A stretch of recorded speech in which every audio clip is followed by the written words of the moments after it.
Hi, everybody. This is David Hale Sylvester, and this is another chapter from my book, One Hug at a Time, entitled A Moment Ago. One Hug at a Time is a book that's a collection of hug essays and other uplifting encounters that I've had throughout my life since 2001. Many of these stories happened in one day, but other accounts took years to develop, like this one.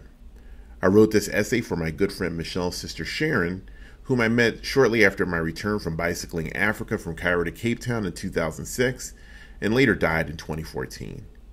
Because she lived outside the city, Sharon and I only saw each other on a few occasions, holidays, barbecues, and the like. But in the handful of times that we met, what stood out about Sharon was her care and concern for her sister Michelle. Whenever I saw Sharon, she always expressed her appreciation of the support that I gave Michelle when Michelle's husband Tom was battling cancer.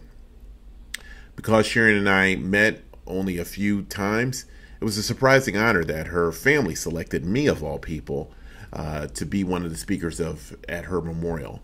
So before you read this, or I guess listen to this, I guess what I'm saying is you don't have to see someone a lot to impact them. So here's what I wrote. When Michelle first told me of Sharon's passing, I thought, oh my God, that can't be right. I just saw her a moment ago. But then I thought, no, I didn't. It wasn't a moment. It was more like a while ago. Saddened and stunned, I walked away from Michelle thinking about what moments mean.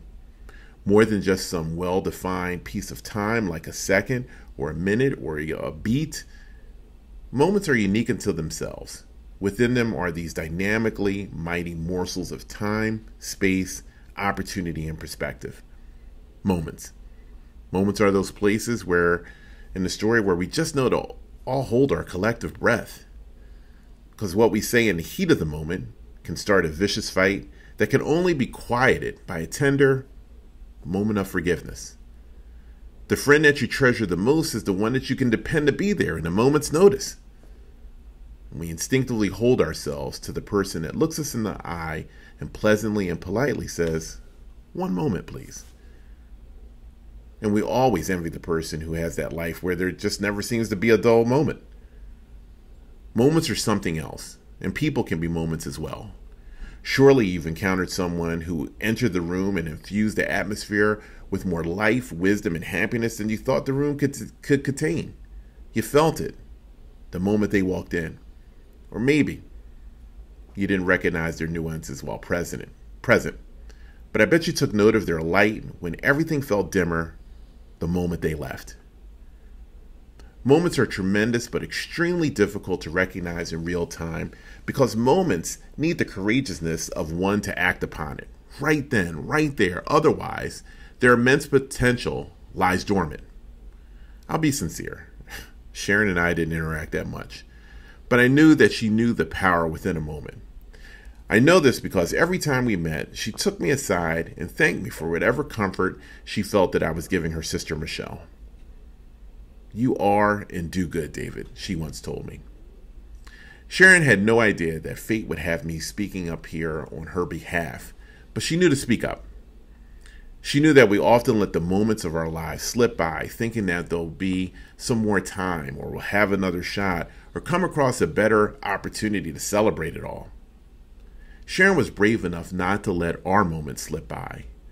And that's the thing about moments. Someone has to be bold enough to step forward and say, "I love you," to make that really special "I love you too" moment happen.